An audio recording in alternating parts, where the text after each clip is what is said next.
Hey there, Skullheads. I'm Snags. And I'm Ol Silky. We're gonna drop a Beastie Boys episode on you bastards tonight. Beastie, Beastie. But first, go to snagsandsilky.com, buy our book Sink or Swim, buy some merch, and check out all the killer links. We put those links up there because we care. Reason. Damn it. Yeah. Tons of playlists.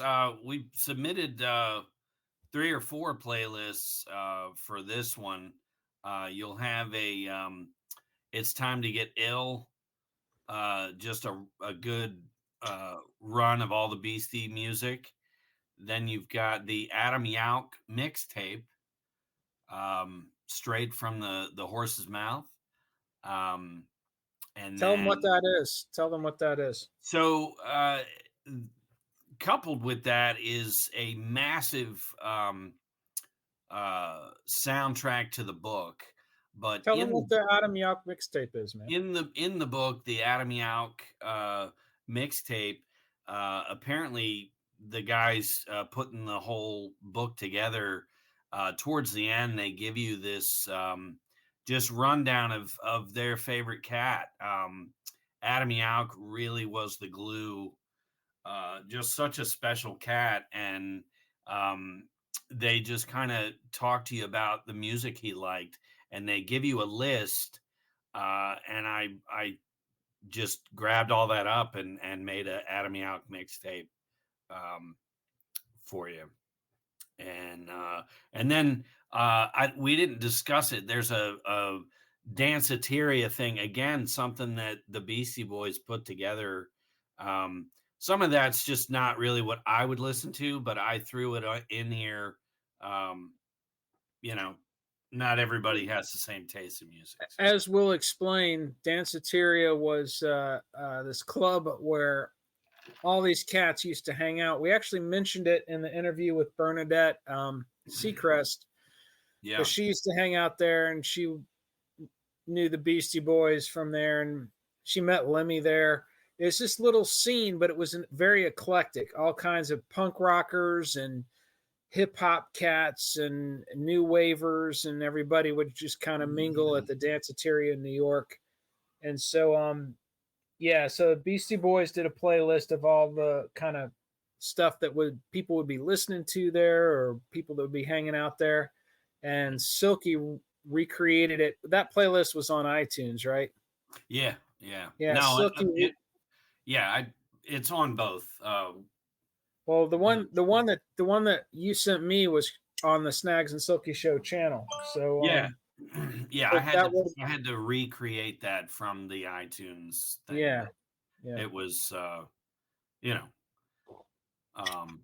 so here's a little story I got to tell.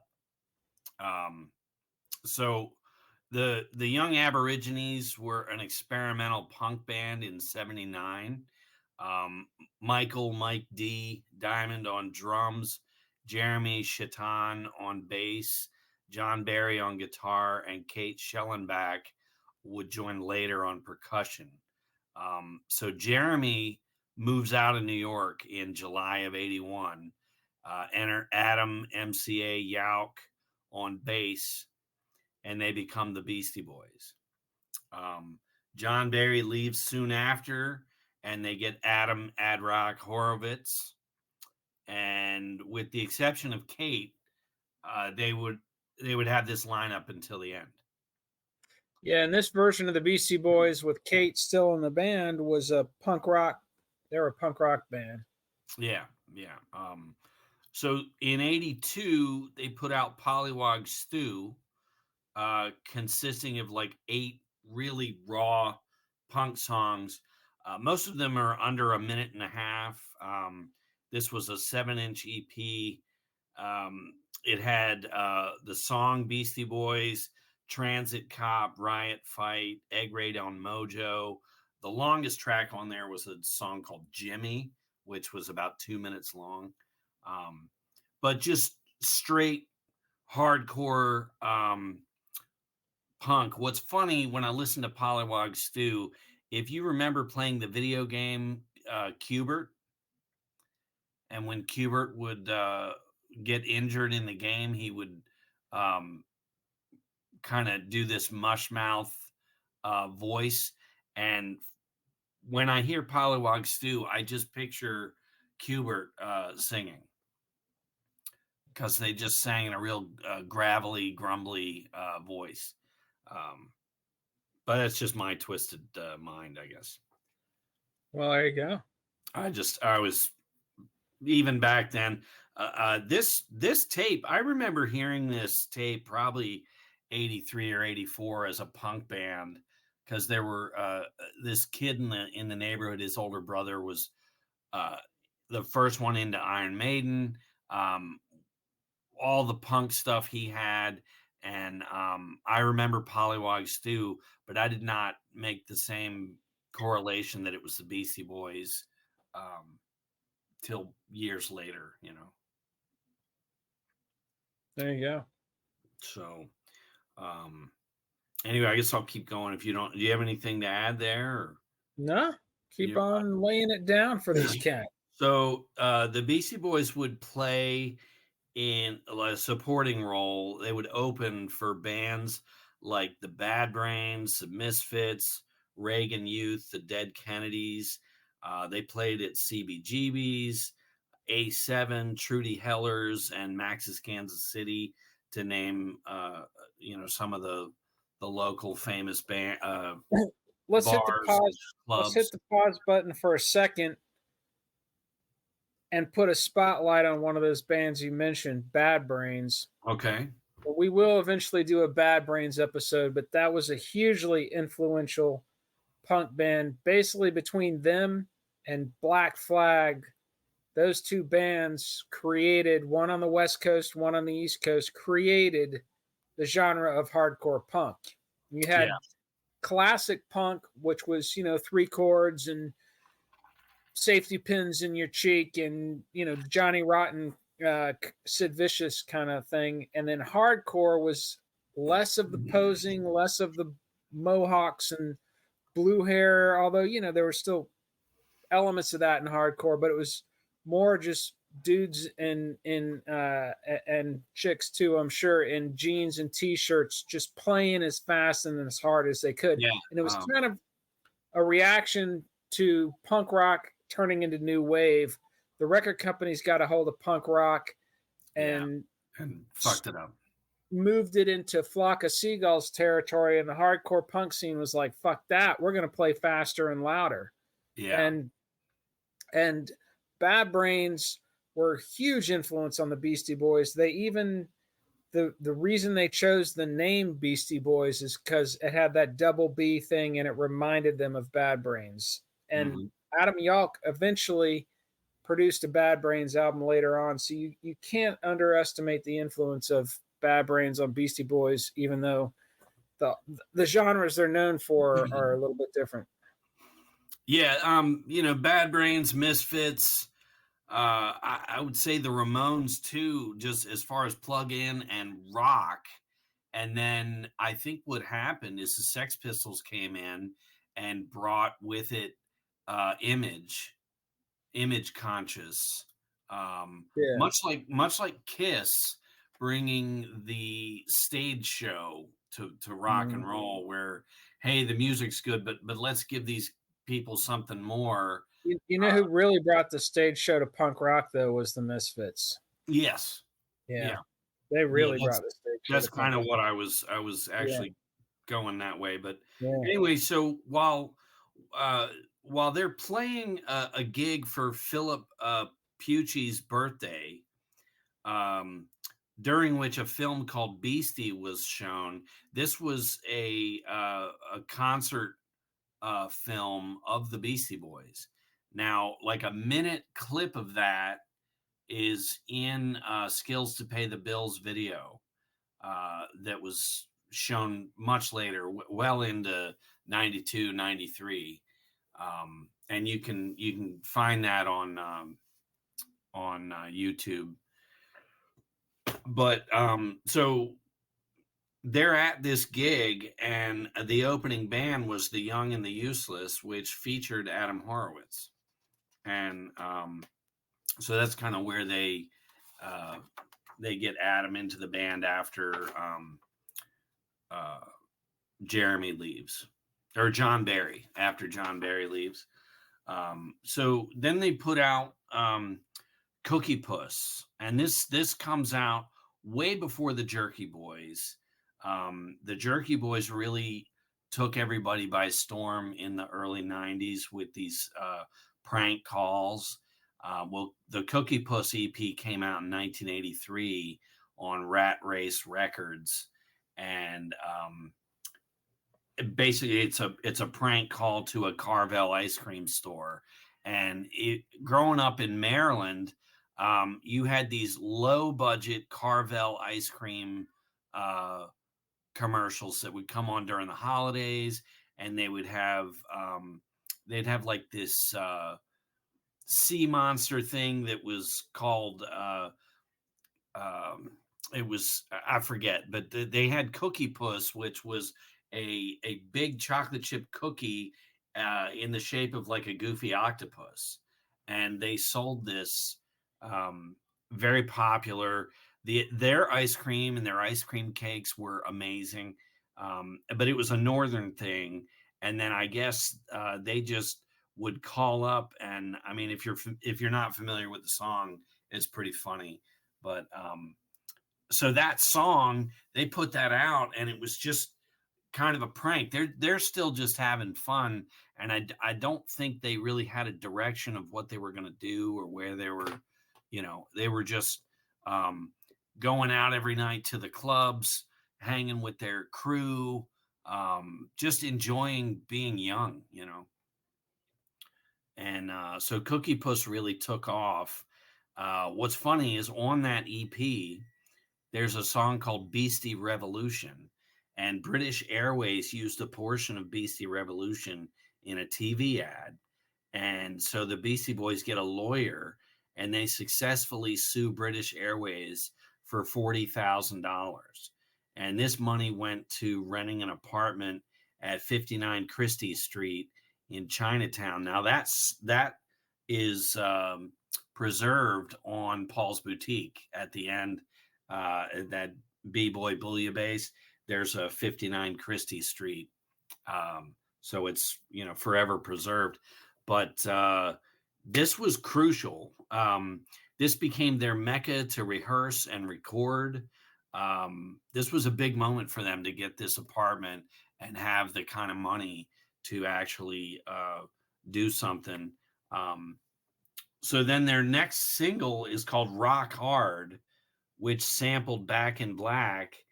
And the rest of that EP had Parties Getting Rough, Beastie Groove, and then an instrumental version of Beastie Groove. Rock Hard was pulled because they sampled Back in Black by AC/DC. And Malcolm Young just basically said, look, I don't understand sampling. I don't like it.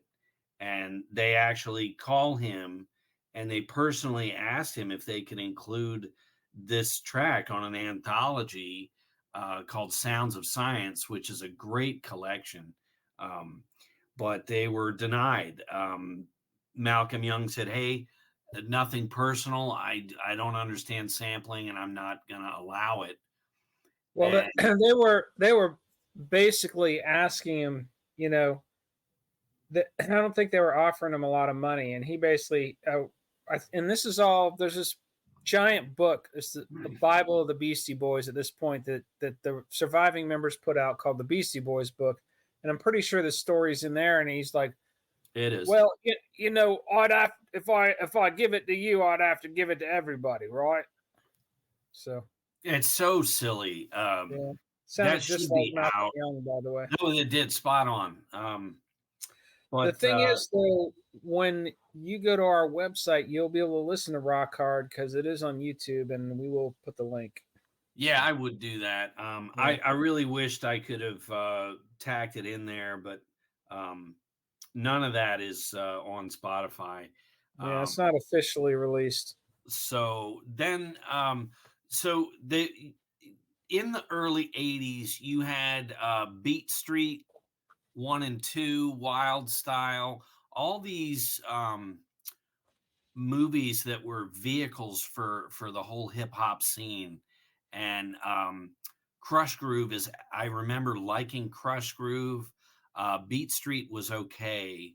Wild Style was great. Tougher Than Leather is really good. The Run Tougher DMC than movie. leather. Tougher than leather. Sorry. um, is Can I say the word? Am I allowed to say the word? Absolutely, run with it. Phenomenal. Yeah. Tougher. Um, It's Rick Rubin basically.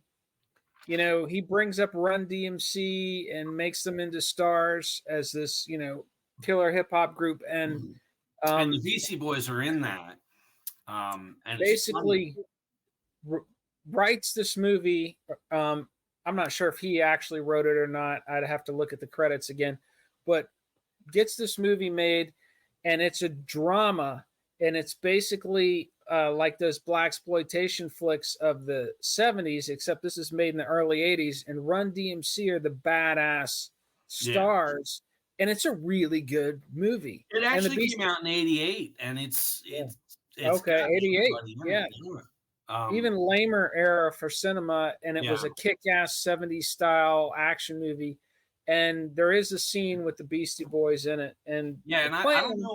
I don't know if it's Crush Groove or Tougher Than Leather, but um, uh, Adam Horowitz is like trying to pick some girl up, and she just doesn't even want to know him, and it's just funny because I'm like, oh yeah, I'm sure he was really struggling to get a chick in that, but they were just starting out, you know. Yeah, well, by '88, License to Ill had blown up, so Oh yeah, they were on yeah, their way for he sure. wasn't having any. They had a member of their crew when they toured, and his title was trim coordinator, Nice. and so he wasn't having any problems on that front by Uh-uh. then. You know. Um, so I was getting back to Crush Groove. They get a song called "She's on It" onto the Crush Groove soundtrack, and this is kind of their first like, um, you know, formula. This was the beginning of everything that you know by the Beastie Boys. "She's on It" is a great song. It captures their humor, their lyric, just the play back and forth with each other. I have to you have to mention the Treacherous Three. Um, they had just an amazing new style rap that they did, and you can say that Elvis copied Little Richard, or the Beastie Boys copied Run DMC, and maybe that's true at the beginning, but when you step back and just take in their whole catalog, those guys rose to the top for no other reason but they were that good, you know. And Um, this transition from punk to rap, basically the way it happened was Cookie Puss was released. It became an unexpected kind of hit, you know. yeah, Um, and Rick Rubin, who's all this guy's genius, is looking at musicians and honing in on their strong points and getting them to focus on their strong points. just That's like just what he, Sam Phillips back in Sun Records yeah, days. that's what he's done all his life as a producer, very successfully. And he heard that song, and it wasn't meant to be a rap song. It was just this recorded backbeat music playing underneath their prank call. But he was like, these guys got personality. They're hilarious. And he's already working with rap artists, right? And Yeah, so he's like, these guys could be a rap group. And he basically talks to them and convinces them to move in that direction. This is where Kate Schellenbach kind of falls out of the group, yeah, and uh, they become this Run DMC style rap group. At the beginning, they were Run DMC style. By Paul's Boutique, they were off doing their own thing. But yeah. License to Ill and before, Run DMC were their heroes and their role Yeah, models and I think they in hung the out rap with Run scene. DMC 24/7, Yeah, they toured with them. going to all the clubs, Yeah, spinning. But the whole scene, early New York, Grandmaster Flash, Spoonie G, Treacherous Three, uh, too many artists to name. And what's funny is when you start reading the Beastie Boys book, Cool um, Herc, African Bambaataa, all yeah, those original DJs were they phenomenal. they hit you from like page two with artists, and it got to where uh, Snags and I both. I'm like, oh shit! I had to put the book down and go get a pad of paper. I'm like, I Yeah, already know. it's a I hard already know book. I'm gonna have to spend 6 months reading this because everybody they drive. If I hadn't heard of them, I got to look find that guy. You know. Yeah, I was constantly making playlists, putting the book down and making playlists, finding these artists Yeah, on it got to Spotify, where YouTube. it got to where I had an ongoing soundtrack to the book. And as soon as they mentioned somebody, now they will mention some of these bands more than once, but I got really good at going, okay, they already mentioned them. Yeah, But as somebody new was mentioned, even if it was Led Zeppelin, I went, you know what, I'm going to throw a Zeppelin on there. And this playlist became uh, a mirror of their musical, how deep they ran. yeah. Um, now, There were a lot. I Go was ahead. going to say, most of us will run, okay, this guy's a rocker, this guy's a blues or jazz head, this guy only listens to current hip hop rap or whatever. And the Beastie Boys just ran the fucking planet. They had every style, and they spent the time. They knew all these different artists and styles and genres, and that just makes you a stronger musician. Where if you're going to sample something, you're going to run deep and throw some crazy ass thing in your song, and people are going to go, "Who the hell is? What is that?" Uh, Yeah, I'm I'm just in awe of them. Really, early on, I was riding in a car in high school, and me in high school, I listened to Led Zeppelin and Black Sabbath, and Pink Floyd, and and Kiss, Hendrix, Beatles, and but Kiss. it was Say pretty. it. It's Say sharp. it. All right, Kiss. Um, but it was the main kind of classic rock, heavy metal. That was it. And we're riding in the car, and these guys that were driving were real preppy, and they're like, "Hey, what kind of music do you guys like?" And it was me and Chuck in the back seat, and we're like, "Zeppelin, Sabbath, Deep Purple," and I remember in my heart thinking, "Oh my God, they're gonna put something on that I'm gonna hate," and you're getting a ride somewhere, appreciate it. It's not your car, but I was not that way. I had to control and I'm like, "You guys have any Zeppelin?" And the guy in the front seat's like, "Oh, it's not Zeppelin, but you'll like this."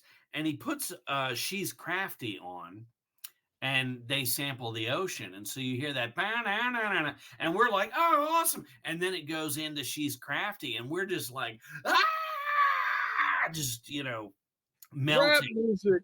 Yeah. Ah. Oh, this is rap. Yeah. And, you know, flash forward, I do want to talk about their first album, but the Beastie Boys had a song called "Lighten Up," and it was almost a mantra, almost a meditative thing.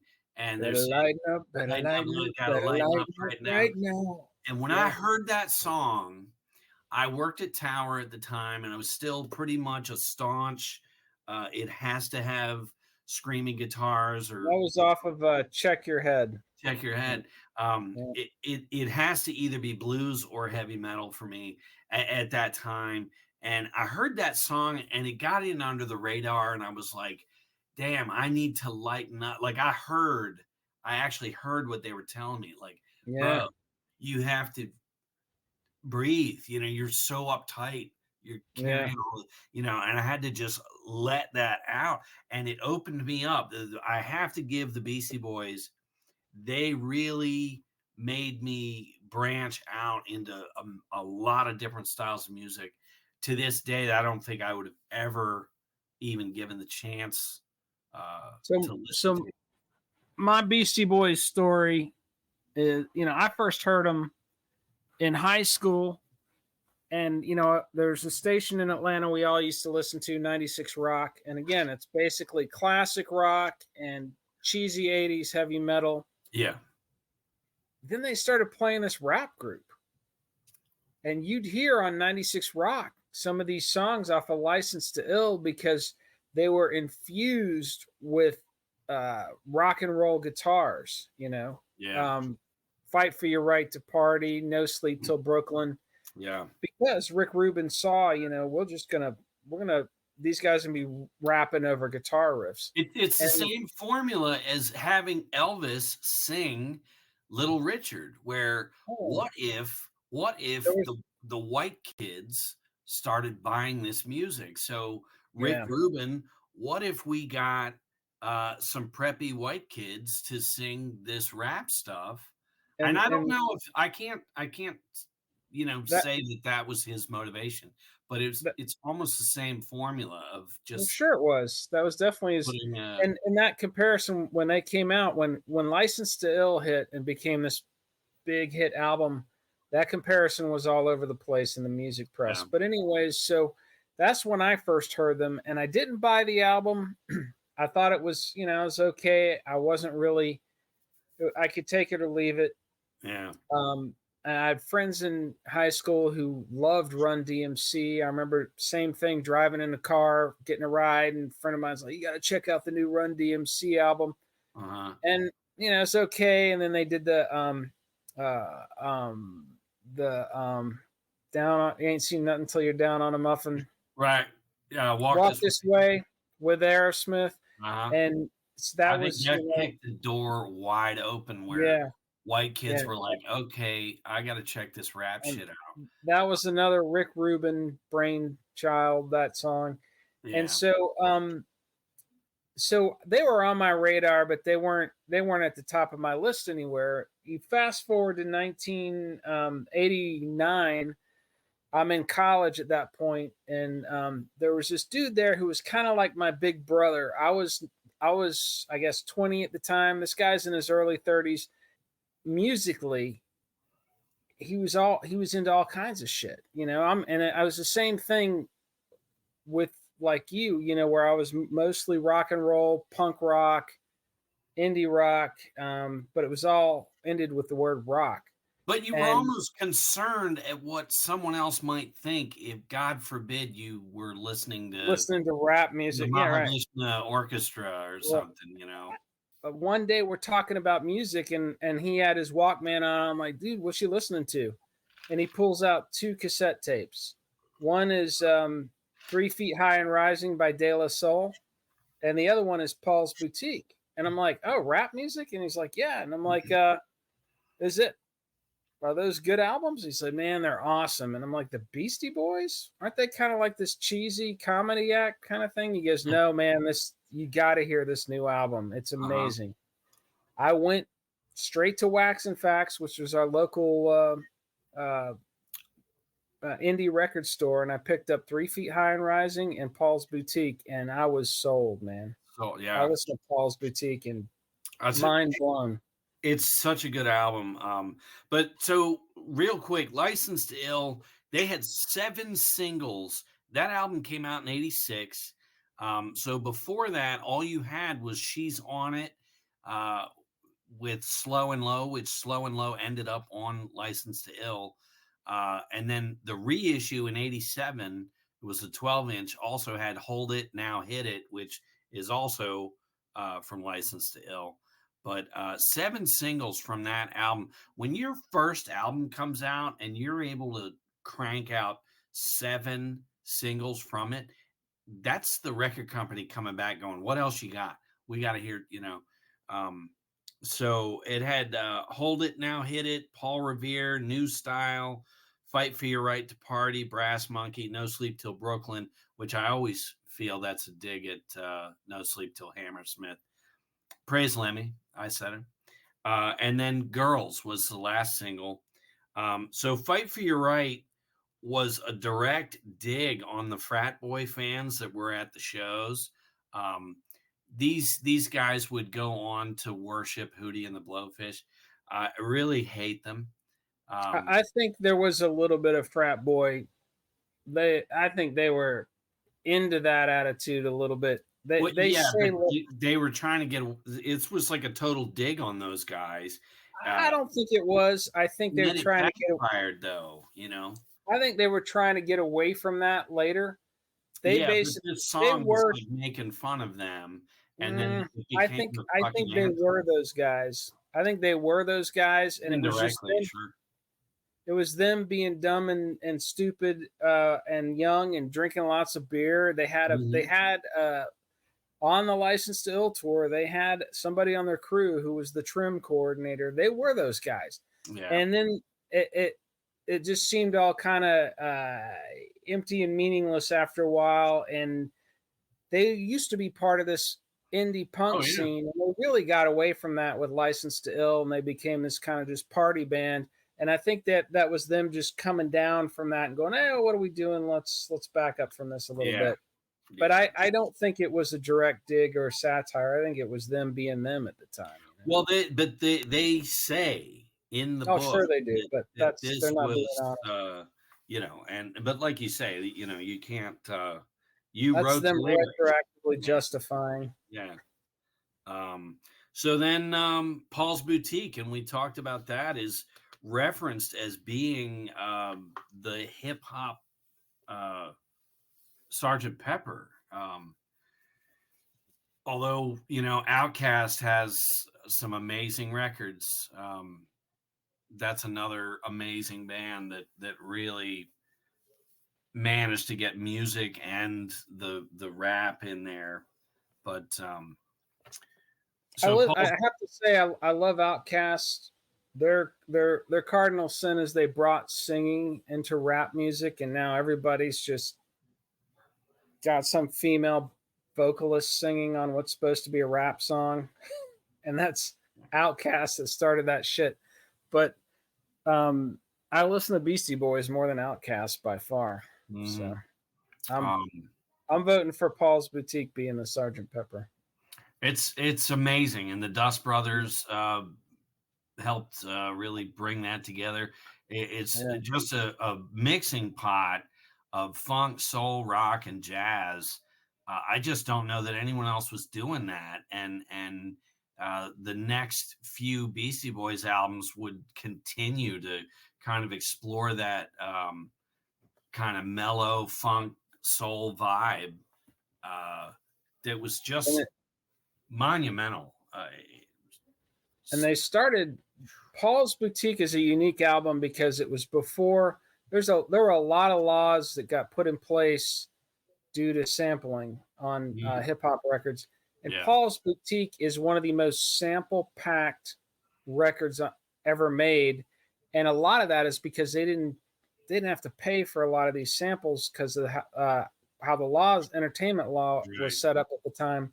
Right. And Check Your Head, they start playing their own instruments because they couldn't get all those samples this time around. So they started making their own funk music, picked up their instruments again, which made them very unique musically.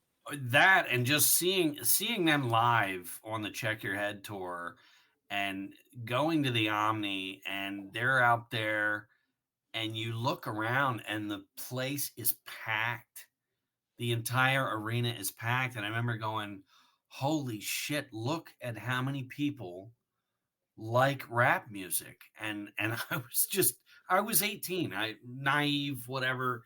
I'm like, oh my God, look at how many, and maybe they were all there solely because they heard So What You Want, who knows, but they were there, and that was, every place they played around the world, they had made it. They had really there's something critical that happened between Paul's Boutique and Check Your Head. And Paul's Boutique, in my opinion, is probably their best album. If you have to choose the best, they have so many good ones. But Paul's Boutique wasn't the giant hit they wanted it to be. It's now regarded as a classic, but it was kind of a cult classic when it came out, and they weren't playing arenas to Paul's Boutique on that tour. It grew on everybody. What happened between 1989 and 1982? 92. What was the band? Nirvana. There you go. Yeah. That fucking kicked the door open. Now all these record store formulas are out the window. Yeah. Nirvana kicks the door open. Red Hot Chili Peppers were doing a crazy album, Blood Sugar Sex Magic. They were all influenced by each other. And then you had Lollapalooza with all these different types of bands together. Suddenly all kinds of creativity. The artists were back in control on the major labels for a brief moment in the 90s because of that. Because then the record labels were like, well, I guess we don't know what will sell because this weird ass punk rock is selling. We'll just let everybody do what they want and see if it sells. The fucking Melvins got signed to Atlantic Records. Yeah. That's insane. It is insane. Completely insane. Those first few Melvins records are amazing, but how is this? It's not major label material. It's not. It's like the Meat Puppets or something, you know? Yeah. But the Woodstock 91 or whatever, you had, that double CD comes out and it's got Salt and Pepper and Green Day and just so many different styles, nothing cohesive or and the album doesn't sell well because people are like, well, I like 2 songs on disc 1. Can I just buy disc 2? And I'm like, no. What are we gonna do? Rip this open? And it just, you saw things like that, and you're like, what are they doing? And they don't. To this day, it's such a, they just want to formulaic everything, and it just doesn't work. But they don't learn from it. Check Your Head, though, is where the Beastie Boys say that they feel like they found their audience because License to Ill, it was huge, but they're touring with Madonna, who was a friend of theirs from Danceteria. It seems like an odd pairing, but if you look at their history, they were all part of the same scene in New York. And then they're touring with Run DMC, who are their heroes, but they're kind of trying to be Run DMC. Yeah. And then Paul's Boutique, they're finding their voice, but no one's listening. And then Nirvana fucking kicks that door open in 91. And by the time they put out Check Your Head, they're playing their own instruments a little bit. And the rock audience is a little more interested, and everybody's listening at that. Yeah. And they found their voice. If you look at Ray Charles, and he comes out of 48, he's got Atlantic Records looking at him, and they want to sign him. And his first demos with Atlantic, he was imitating Sam Cooke. He's imitating some of these other cats, and they're like, no, man, we want to hear you, and he really didn't. Ray Charles didn't quite know what they wanted, and it was a real adjustment for him to relax enough to just be himself. So it's the same kind of thing where the Beastie Boys were just imitating all these different styles, but they make it work. And if you listen to the soundtrack to the book, there's so many moments where you go, oh my God, that's where they got that. Or, it just makes you want to listen to the Beastie Boys even more when you hear the different influences that they took from. Yep. So the next album is Ill Communication. That's the tour I saw them on with I saw the Beastie Boys at Georgia State. They played some really like you went upstairs and it was a cleared out lunch area or something. Hmm. It was about the size of a small gymnasium, but it was suicidal, or I'm sorry, social distortion, the Beastie Boys, and uh, Jesus, I just forgot his name. Henry Rollins, There you go. and it was She's a amazing. liar. No, he's the liar. I'm a liar. Yeah. Uh, He's the liar would have been the more honest song, but but Henry Rollins basically sat up on stage and flexed the whole time. It oh was yeah, he's a just, dork. I was like, dude, what are you doing? But Yeah. um, it was great. Ill Communication, they played at I want to say Lakewood, and it was No, ill communication was at the Omni. Yami. Yeah, Um, yeah, the one at Lakewood, I guess that was after, and that's the one where they had the whole stage was a turntable and it was going yeah. around. No, this ill That was communication was at a the Omni. conventional stage. It was at the Omni. Yeah. I actually, my girlfriend at the time was the general manager of Album 88, which was a local college radio station. It's the same one who offered me the Nirvana tickets that I turned down. Uh-huh. These I didn't turn down though. She's working her shift, and I'm driving home from work. She's like, "Do you want to go to the Beastie Boys tonight?" And I'm like, "Yeah." And, Wow. and she's like, "I'm working my shift until like midnight, but I can give you some tickets." So I call my buddy Mark. I'm like, "Dude, Beastie Boys tonight. I got free tickets." Drive down there. Tribe Called Quest is opening, Yeah. which at the time I've I've come to know that group a lot better since then. I didn't really appreciate the legends that I was seeing. Tribe Called Quest and Beastie Boys in the same I show. think Tribe Called Quest came into Tower before the show because they just kind of came in and signed some stuff, and they were all in there. And we were going to the show. Yeah, So it was a fucking killer show. It was really good. yeah, They the were early awesome live. 90s were just, we were just, by me working at Tower, we were almost local celebrities. We just saw everybody came through the store. You were just really in the scene, much like what they were doing 10 years before in 81 and Tower 82. was Tower was the danceteria of Yeah, I mean, 1990. really, it really was. Yeah. But Ill Communication had Sabotage, which just Mhm. ripped people's heads off. That Suck. was a whole new level Oh, of, and the thing is, grunge was huge at the time, and a lot of these bands got influenced by grunge, and just it wasn't them. REM, who Silky hates everything they did, they do this album called Monster, which is their grunge album, and it's just like, what the fuck, man? They rocked better on Document. Um, all these bands that weren't grunge were just getting on the grunge gravy train. Well, I do think that Sabotage was influenced by that. You know what I mean?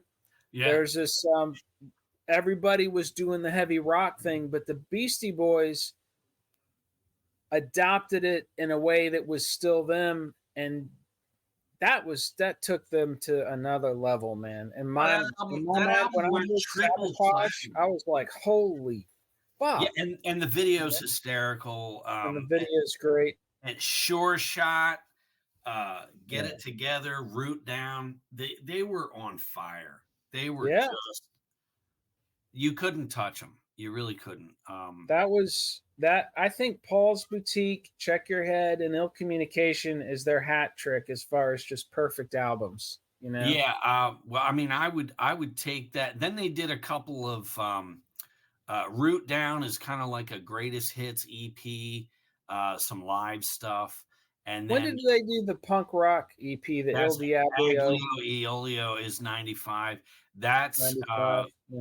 a nod to Pollywog Stew, 10 10 punk songs, and it was Yeah, just like, hey, let's stretch out and do what we used to do, and right. and they do it, and it was that So just a year before, an EP collection called Some Old Bullshit, which finally put Pollywog Stew on CD, um, coupled with the Cookie Puss EP. That Mhm. was Some Old Bullshit. That came out in 94. And so I was able, and I knew they had Pollywog Stew, but you could only get it on vinyl and have a turntable. So when Some Old Bullshit came out, I was so happy because I finally had their first recordings. And then Mhm. Aglio e Olio came out, and I actually made a mixtape with that and Pollywog Stew together. So it was just this whole punk thing, and it's just hardcore uh, roots Yeah, punk, you know. that was them just going back to their roots, playing Yeah, punk because, and again, grunge was so influenced by punk. I mean, I really think that's kind of why they kind of went back in that direction. right. And not because they thought they're going to sell a lot of albums. They were just genuinely inspired. Let's get back to our roots, man. All these other Yeah, bands are rocking. but- And because of that, it's a great album, you know. yeah, and But the, they were so confident in who they were. The next thing they did is another EP called The In Sound from Way Out, which is an instrumental jazz funk thing. And is that the did that have some of the instrumentals from their it, other albums yeah, though? it's Yeah, it's got like a compilation of it's instrumental yeah, stuff. it's got Groove Holmes, Yeah. Namaste, Son of Neckbone. It's all stuff Yeah. from it's all And stuff. let's press the pause button and highlight Groove Holmes. He's this Mhm. jazz funk cat that they were listening to a lot, Yeah. and really influenced those funk instrumental things that they were doing at the time. If you listen to This Groove was Holmes, you hear the influence that he had on them to the point where yeah. they named a song after him. So this EP though compiled instrumentals from Check Your Head, Ill Communication, and then the B side of Sure Shot, and a B side from Jimmy James singles. But this EP, I played this thing constantly. It was just so fucking amazing. Um, I played the hell out of this one. Um, Yeah, and then Hello Nasty comes out in 98. And this was the one that they did Lakewood, and the entire stage was this big turntable. And it was so badass. Um, this is where they get kind of going back. Kurt Cobain had died, and the grunge thing was dying off, and they kind of went back to their hip hop, you yeah, know, this is really kind of a Paul's Boutique revisit. Uh, focus. Yeah, and honestly, this is Intergalactic, amazing song. yeah, I liked it, but honestly, this is kind of where I started tuning out. Like now, I'll marathon all their albums. I like it Mhm. all, but when this album came out and they weren't focusing on the funk music and playing their own instruments and stuff, Right. they're going back to the rap thing, and all the songs were just electronic backing tracks. At the time, that's where I kind of just started drifting off from the Beastie Boys again. I've since gone back and just marathoned all these albums and love them, but Yeah, personally, I started for kind of me, tuning out that this point. was the last. This was the end of that perfect run. Um, Mm, this was a little bit more electronic than I would have mhm. preferred, but I played the hell out of. I played all of those albums up to 98 constantly.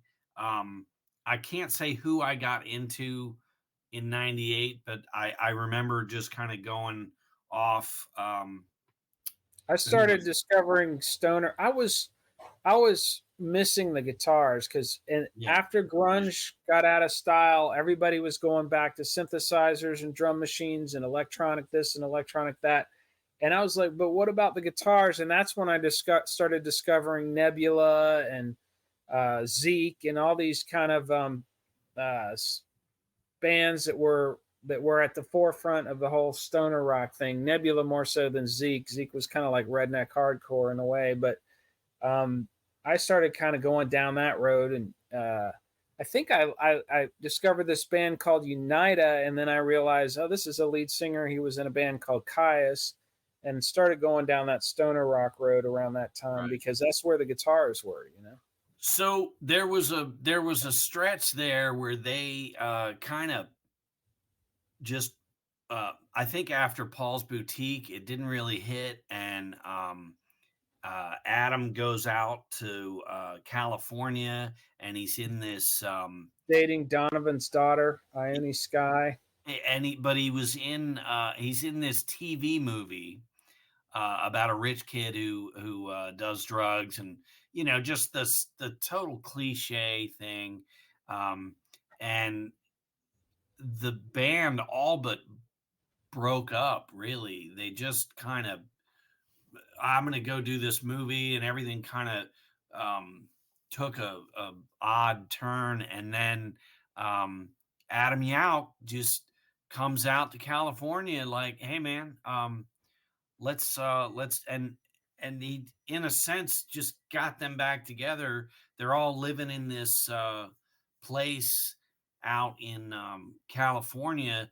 One of the bedrooms, the windows looked out into the bottom of the swimming pool, and they just, that's where they kind of came up with Check Your Head being out there. And that was really a magic time. And I think that really jump started the next few albums. But these were high school kids that just never stopped playing around. And they managed to just be in the right place at the right time. And by the end of 98, the record companies put out some collections and things, but To the Five Boroughs didn't come out till 2004. Yeah, there's a great on YouTube somewhere. There's a great clip of them appearing on Conan, Uh-huh. and that's kind of what started me getting back into their later stuff. Was I ran across that clip on YouTube.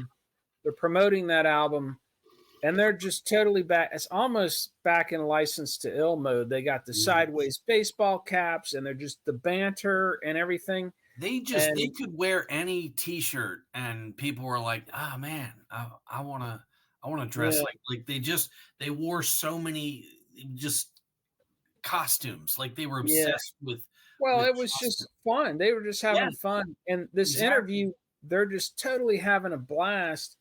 They're promoting To the Five Boroughs, and I think they did a song. There's some anti Iraq war song that they did, which Mhm. fucking jams. And Yeah. I I I saw that on YouTube. And I was like, holy shit! I need to check out their later stuff. I'd kind of just Mhm. written it off, and that's probably their least critically liked album. It was that was another one that wasn't that big of a hit, and it didn't really become a cult classic afterwards, like Paul's Boutique.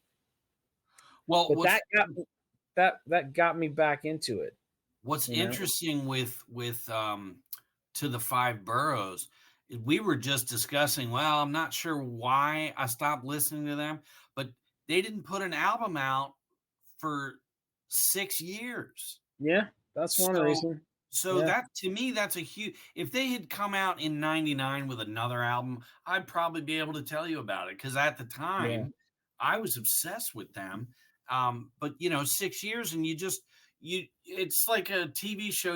Like, we watch Starsky and Hutch religiously, and one day you're watching the A Team and you don't yeah, remember what happened, yeah, yeah. but so the Five Boroughs had Triple Trouble, great tune, An Open Letter to New York City. Check it out. Um, then they didn't do anything else. Oh no, 3 you can't skip over that without mentioning "Hey Fuck You," which is uh, fucking. I love that song. Hey yeah, Fuck I'm sorry. You. Exactly. Uh, Right, right. but they And don't what do was anything else for 3 years with the Mix Up yeah, album, which yeah. is an Well, instrumental. The mix-up Another, album is kind of like that other album you were talking about, except it's all brand new yeah, instrumental funk tunes. yeah. It's a great album.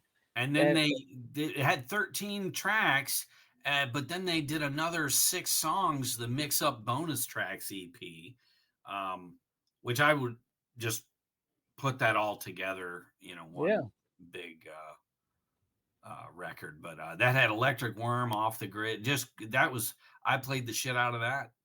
yeah, yeah. That was And awesome. then Adam Yauch gets into the Tibet thing. Um, he got really spiritual. They did a Tibet uh, concert thing, raised a lot of money. Um, Yauch was constantly searching, I think.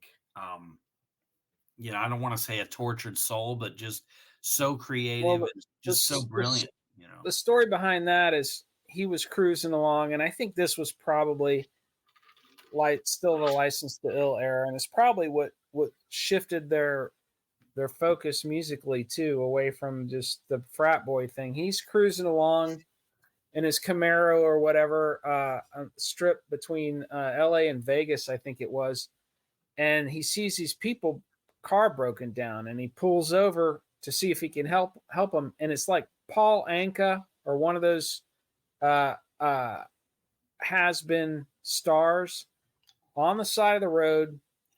Car's broken down. He's got this young trophy girlfriend with him, and she's completely miserable and irritated that the car is broken down. She's not being nice to him at all. you're in the fucking desert. Yeah, and he saw that whole scene. He's like, if that's all you care about, that's where you end up. And he started kind of searching and went down the religion rabbit hole. But But Yauch was open enough to notice these things in life that are yeah, signs like, hey, yeah, wake the fuck up.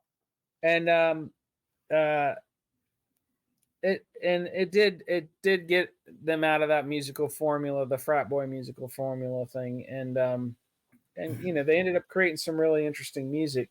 So after the mix up, then you have the last album, which is Hot Sauce Committee Part Two. Yeah, and there was a part one, like Yeah. somehow the tapes got erased or lost or something. Um, Well, here's that what it says title, on go ahead.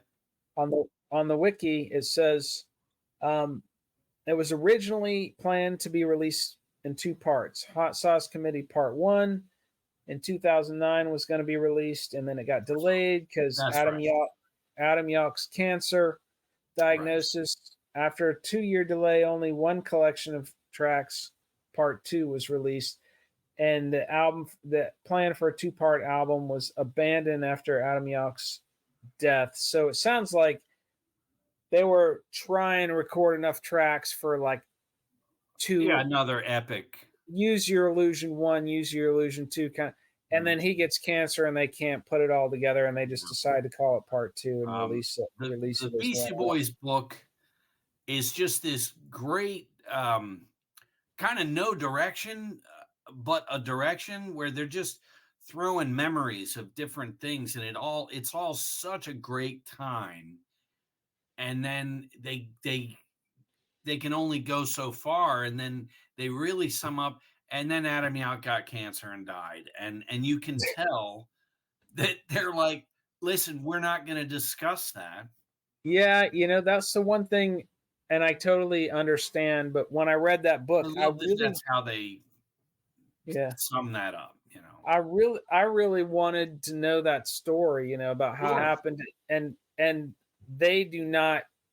They mentioned there's one or two lines in the book where they're like, and then Adam Yauch passed away, or what happened to Adam, and it's too painful for us to even write Yeah, about it at this and point. And I that's all we're going to say about it. I have so much respect for them doing that. Just my wife worked in oncology for about 3 or 4 years, and the stories that she would come home. Cancer is such an evil bastard. I can't imagine, what they everything's going great, and they just have to watch their friend uh, Yeah, just get drained of life. Horrific. Um, yeah. do you remember the Ring story? Mm-mm. That's the thing I wanted to look up. So there's a fan, probably ill communication time, or maybe check your head. A fan gets backstage, kind of weird, and asks Adam, uh, "Take my ring." Just real cryptic and weird. And Adam's like, "Okay," and has this ring and throws it in his bag, and then the ring disappears, and he's like, that ring, it was in my bag and it's nowhere. And then it shows up again on a shelf or something. And I may have the story wrong, but it was something to do with a ring, and it shows up a few times, and Adam's like, what there's that, and then it's gone again. And then like 10 years later, so this joke, this is Adam Yauch's sense of humor. He waits 10 years to have that ring show back up. And he's like, dude, that's that ring. Remember that? And it freaks Adam out. He's like, what the fuck? And then Adam let him in on the joke that he'd been planting the ring all this time. Oh, that's hilarious. And Yeah. but Adam talks about in the book, he talks about that was Yauch's sense of humor.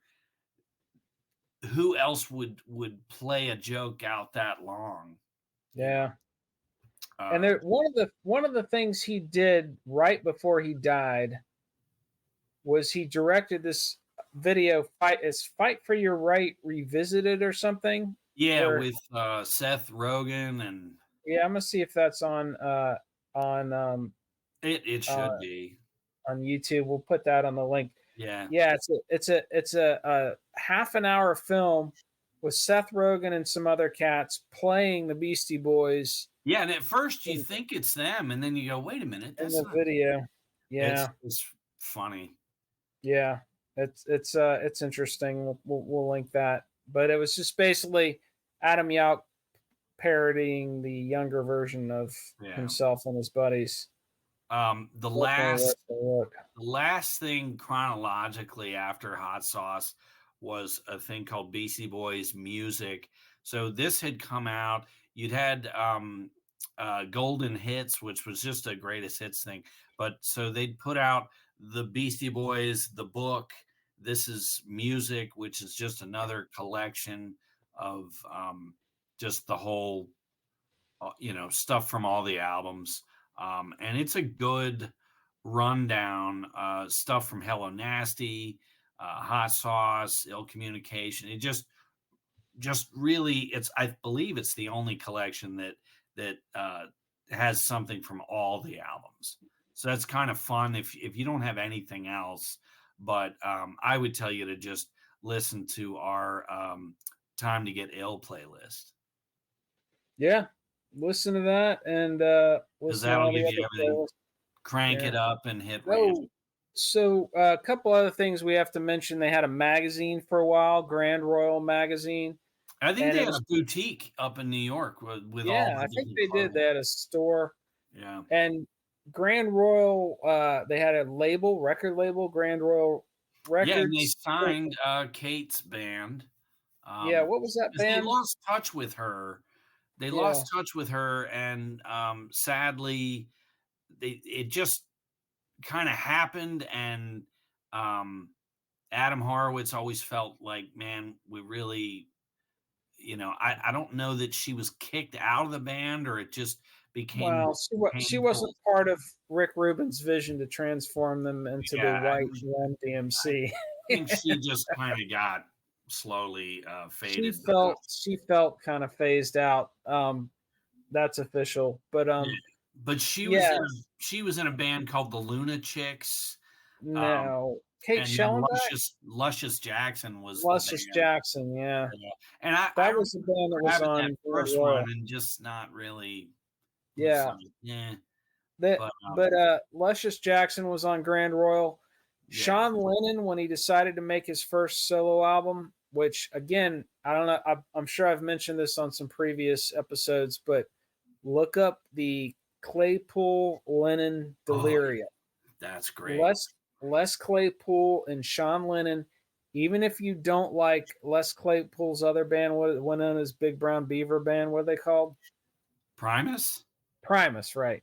Even if you don't like Primus, which I don't really, Oh, really? um, They're I'm not a big Primus fan. Um, it's not like Primus. It's like if Tom Waits and John Lennon started a band, it would be Claypool Lennon Delirium. Um, Amazing stuff. And Sean Lennon is actually a really good lead guitar player. He's a great singer. And they both sing on this and they really balance each other out with their voices and their kind of musical had a good style. guitar teacher. Yeah, right. But uh Sean Lennon back in the 90s when he decided to release his first solo album, which is a really good album. I think it's Into the Sun or something like that. Yeah. He said he signed with Grand Royal because the Beastie Boys were the kings of today's youth culture. And they really were. They had the record label going, they had the magazine going. Um, the one thing I They want to were, they were happening. the last thing I want to mention, there's also, so you had the book, you had music, and then the Beastie Boys story came out in 2020. It was a documentary for Apple TV. It was filmed at the King's Theater in Brooklyn, and it was adapted from the Beastie Boys book. It's a memoir. Spike Jonze directs it, and it basically Diamond and Horowitz get up on stage and just trade stories and celebrate Adam Yauch and their careers in the Beastie Boys, and it's a very intimate kind of thing. I had not read the book yet, and I saw that documentary and was like, God, I have to pick that book up. But they tell that story in that documentary about that ring and everything. So if you have Apple TV, you have to check that Beastie Boys story. It's so good. I'll see if I can link to it. Yeah. And it was in the movie theaters, but it was pulled because of the pandemic. Oh, really? Yeah. So, but that's Yeah, there's an Apple TV link that we can put in there. We'll put that in there too. so that's the Beastie Boys, kids. There you have it. Check out those playlists and hit random and just take a journey, man. Great Yeah. shit. And Great for shit. those of you who already know the Beastie Boys, which is probably most of you, welcome back, motherfuckers. Yeah. So yeah, there you have it. All right.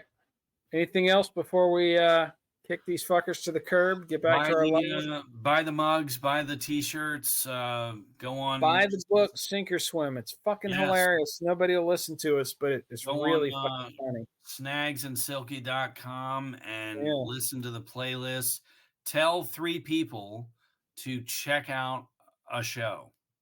There you go. Spread the word, Do that. All right. All right. Peace out.